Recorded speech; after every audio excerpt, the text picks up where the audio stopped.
I repeat again, most physical abuse from men is a response from emotional abuse from women.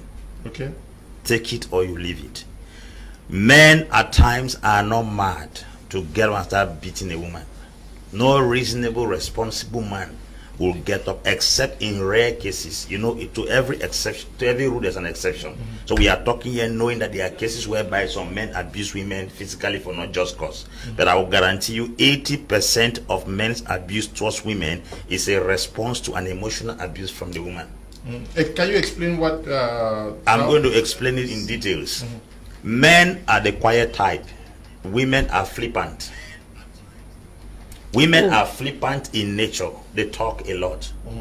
Sometimes a man can do something and a woman doesn't seem to understand.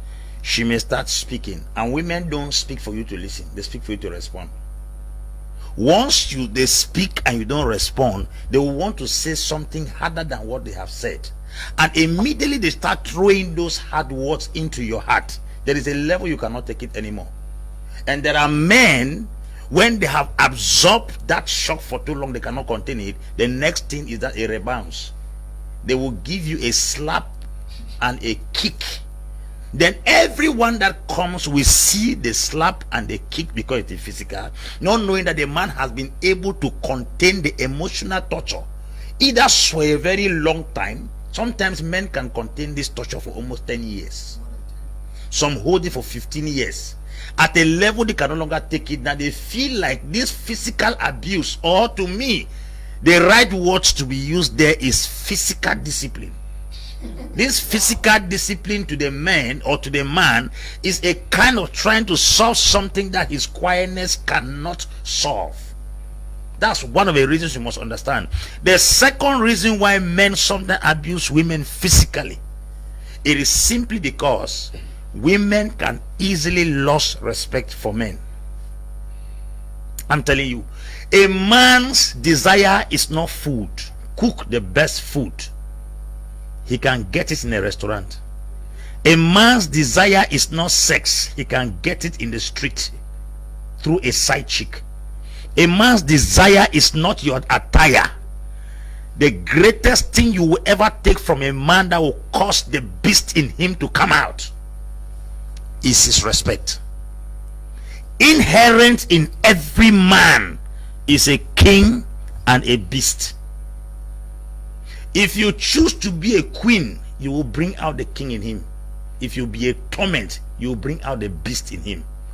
In all cultures of the world, the last thing that a man cannot take, I'm talking from a generic point of view, is disrespect.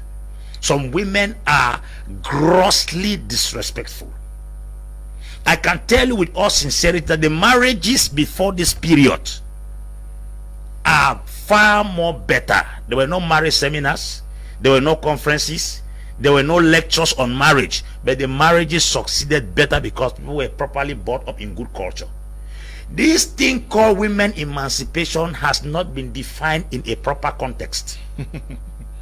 Women emancipation is the ability and liberation for women to enter into governance, not to dominate in marriage. The women emancipation concept should be properly defined and then re-drilled again in the minds of women, because some women have taken this women emancipation into marriage. There are standards in marriage that no generation can ever take. The woman is to submit to a man and the man is to love the woman. That is the standard. But women emancipation has come to tell us that a woman has equal right and freedom. Since women are president, they can also be husband. Women can be president, women can be governors, women can be DO, but a woman can never be husband. Husband is not a position. Husband is not a rank. Husband is not an office. Husband is an ordained responsibility. And until every woman comes to this point to understand that your emancipation will never come to the place where you will become a husband, then every woman shall take her place in marriage. And that's why I say most at times physical response from men is a product of emotional abuse from women. The next thing we have to understand, Mr. Liu, is this. Not everybody has the same capacity.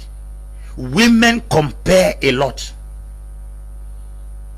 A woman will want her husband to be like her neighbor's husband.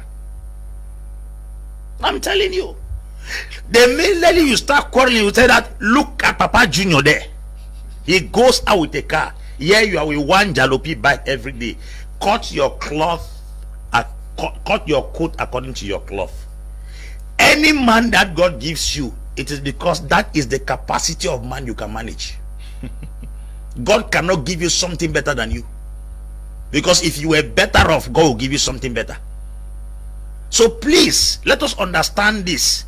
That people will most of the time say, look at a useless man that beats his wife. I don't support wife beaters. But I can tell you, before a man will raise his hand, what were you doing there? Until he got to the extent of raising his hand on you. We grew with our mothers in the 80s. That our father will make, we want to react. By the time they are talking, she gives way. A woman may talk to the extent of sending her finger into your nostrils because of women emancipation. I think we should go back and redefine this concept of women emancipation. A woman can be a president like Angela Merkel. She can be a governor. She can be an SDO. She can be a DO. She can never be a husband. Whether you are anybody than your husband, whether you are more educated than him, that position, husband, is a rank that God has positioned.